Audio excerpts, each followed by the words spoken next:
All right, so here's a quick video on how to set up the Lil Buddy. Make sure you always clean off the window, put the suction cup on there. Check the spirit line right there, make sure the bubble's level. You want to get as high as you can and kind of as close to the front of the vehicle as you can. Just suction that right on. Make sure you got a good connection here. Pull this pin up, spin it 90 degrees. Move this camera over here a little bit. And you can see the spirit bubble is just a little bit to the left. When you pull this pin up, let me see, kind of adjust this. Pull this pin out. So that pin allows you to adjust this up and down. You want that spirit bubble just to the left side. So you want to raise it just above. That's going to prop it above the pinch weld so you don't smear out your driver's side. So once you got that spirit line a little over, you'll check and just put the pin in the corresponding little pin right there. Okay. All right, so here's the part where everybody says takes forever. You have to measure this, you have to measure that. Here's kind of a shortcut that I've found. Use my hand as a guide, a little shaka.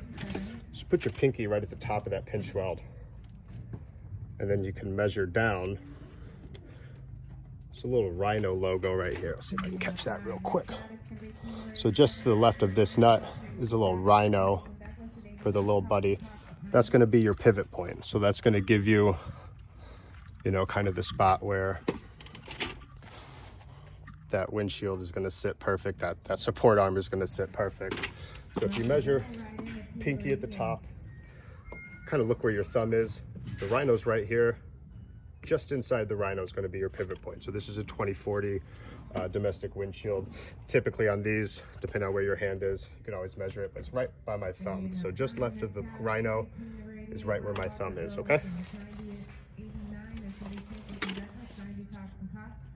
All right, part 3. So you've got your measurement from your pinky to wherever that pivot point was on the Rhino. So what you do is you come over the glass, put your pinky right where you want that top of that pinch weld. So obviously you don't want it right on the glass because you got that little molding. So pinky goes just above the glass. And my pivot point was right before my thumbnail. So I'll place that support arm right over my thumbnail. And then this little this little red line right here is going to be your guide on how far either the arm goes in or out. So you want to kind of hover over, line up this red line with the edge of your glass, line up your pinky to the top of the pinch weld, and then that's your pivot point right there. Give that a quick suction down. And now you've got your perfect pivot point on that swing arm. All right, last step here is you're going to put your suction cups. You don't want them perfectly parallel with the glass because that arm sits on an angle. So you kind of angle them so that when you've got that on and you're pushing that slide arm in, you're pushing right at that arm bar. So you're not swinging it back and forth. You lock it in place and swing it. So make sure your cups are at a slight angle, kind of towards the edge of the glass, and suction that down.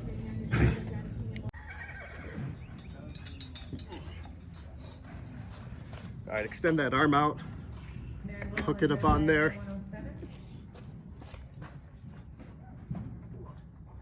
Swing around this truck, and then it pivots. So that pivot arm doesn't have to be perfect. Got a little wiggle left and right if you mismeasure with your hand. Just find that sweet spot.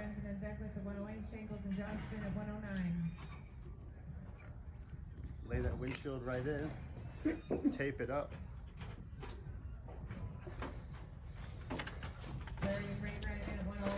And you'll see, because we propped that up, the spirit line is not going to smear the glue on this side. So hopefully I don't block the camera. But just kind of get your arm here. Hold on to this arm while you release the valve. I kind of use my arm right here to prep it on the pinch weld so I don't drop it or I'm not just holding it up there. So I'll kind of hold that up, release the valve. that'll pop loose, and then just lay that right in and get your tape up. And that's how you do it. All right, so let's do it live time here, okay?